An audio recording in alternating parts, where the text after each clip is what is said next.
स्वागत है आप सभी का इस नए लेक्चर में। तो इस लेक्चर में हम एग्जाम्पल नंबर 3 को स्टार्ट करेंगे। हम लॉगरिथम के ऊपर हम एग्जाम्पल देख रहे हैं। तो अभी तक हमने 2 एग्जाम्पल कंप्लीट किए हैं लॉगरिथम के ऊपर। अब हम थर्ड एग्जाम्पल देख रहे हैं जो कि डिफरेंट टाइप का है। तो इस प्रकार से आपको क्वेश्चन आ जाता है एग्जाम में, इवेल्युएट और find the value of the following. तो हमें क्या करना पड़ता है, इसकी वैल्यू हमें फाइंड करनी पड़ती है कि log 125 टू द बेस 5, तो इसकी वैल्यू क्या आ जाएगी, इसकी वैल्यू क्या आ जाएगी वो हमें डिटरमाइन करना पड़ता है। तो चलो देखते हैं कि किस प्रकार से हम इसको सॉल्व करते हैं। तो इस प्रकार से एग्जाम में लिखना सॉल्यूशन लेट, तो यहाँ पर क्वेश्चन एज इट इज लिखना log 125 to the base 5 is equal to x। हम x हम कंसिडर करते हैं जो कि हमें यहाँ पर लॉगरिथमिक फॉर्म में दिया है। समझ में आ गया, ये लॉग है इसलिए हम इसे लॉगरिथमिक फॉर्म कहते हैं। तो अब हम क्या करेंगे, लॉगरिथमिक फॉर्म का कन्वर्जन हम एक्सपोनेंशियल फॉर्म में करेंगे। तो लॉगरिथमिक फॉर्म का कन्वर्जन एक्सपोनेंशियल फॉर्म में किस प्रकार से करते हैं ये अभी तक हमने कई बार देखा है प्रीवियस लेक्चर में। तो देखो यहाँ पर जो भी लॉग का बेस होता है तो यहाँ पर आ जाता है 5, और जो भी x की वैल्यू होती है वो यहाँ पर पावर बन जाती है, और जो भी लॉग की वैल्यू होती है वो इज इक्वल टू के आगे आ जाती है। तो फिर यहाँ पर 5 raise to x is equal to 125। तो यहाँ पर हमने लॉगरिथमिक फॉर्म का कन्वर्जन एक्सपोनेंशियल फॉर्म में किया। तो फिर हमें पता है 125 किसकी वैल्यू है, तो 5 रेज़ टू 3 की वैल्यू 125 है। आपको मालूम होना चाहिए, आप एग्जाम्पल सॉल्व करते समय 5 रेज़ टू 3 की वैल्यू क्या होती है, तो 125 होती है। तो हम इसे इस प्रकार से लिखते हैं 5 raise to x is equal to 5 raise to 3।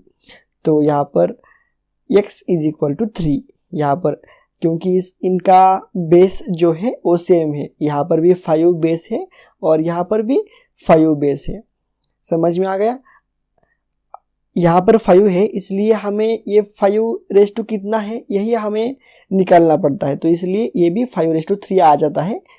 तो यहाँ पर आप देख सकते हो बेस इनका सेम है इसलिए पावर जो भी है इनकी तो इज इक्वल टू हो जाती है। तो फिर यहाँ पर x इज इक्वल टू 3।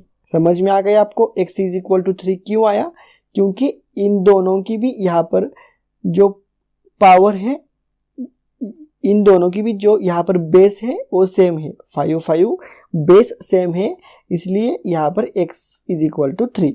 तो हमें यहाँ पर x की वैल्यू मिल चुकी है, मीन्स हमें log 125 टू द बेस 5 इसकी वैल्यू हमें मिल चुकी है, क्योंकि हमने यहाँ पर log 125 to the base 5 is equal to x हमने कंसिडर किया था यहाँ पर, और हमने यहाँ पर x की वैल्यू निकाली है।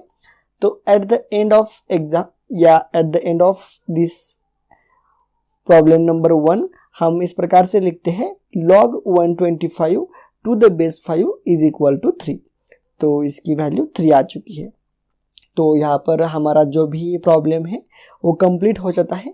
तो such type of problem asked for exam 2 marks, maximum 2 marks के लिए इस टाइप के प्रॉब्लम आपको क्वेश्चन पेपर में पूछे जाते हैं। तो चलो ये हो चुका फर्स्ट प्रॉब्लम। अब हम थोड़ी और वैरायटी के प्रॉब्लम देखते हैं। तो आपको सेकेंड प्रॉब्लम हम स्टार्ट करेंगे log 12 to the base 2 under root of 3। तो इस टाइप का प्रॉब्लम है। तो चलो अब हम इसे भी सॉल्व करके देख लेते हैं। तो solution let log 12 to the base 2 under root 3 is equal to x। हम क्या करते हैं, इसको x कंसिडर कर लेते हैं, x इसको कंसिडर कर लेते हैं। तो ये क्या आ जाता है, हमें लॉगरिथमिक फॉर्म में आ जाता है। फिर हम लॉगरिथमिक फॉर्म का कन्वर्जन हम एक्सपोनेंशियल फॉर्म में करते हैं। तो इस प्रकार से आ जाता है, जो भी log का बेस होता है वो यहाँ पर आ जाता है 2 अंडर रूट ऑफ 3।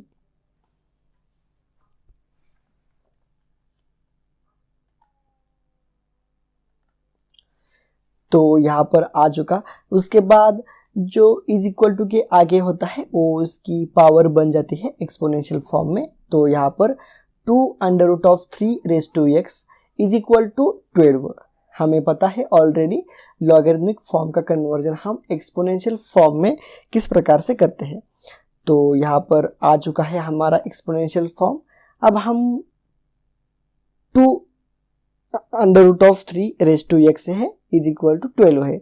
तो हमें क्या करना पड़ता है, यहाँ पर बेस क्या है 2√3 है, तो हमें इस साइड भी बेस 2√3 करना पड़ेगा, क्योंकि जब बेस सेम होगा तभी हम पावर को इज इक्वल टू करके हम x की वैल्यू डिटरमाइन कर सकते हैं। तो हमें क्या करना पड़ता है, 12 का इस प्रकार से हमें इसको फोड़ना पड़ता है कि हम बाद में कैलकुलेशन करके हम इसका भी बेस 12 का भी बेस हम 2√3 ला सके। तो यहाँ पर एक है, हम इस प्रकार से भी कर सकते हैं, 12 को रिप्रेजेंट कर सकते हैं 4×3 से, और 4×3 मीन्स 12 बन जाता है।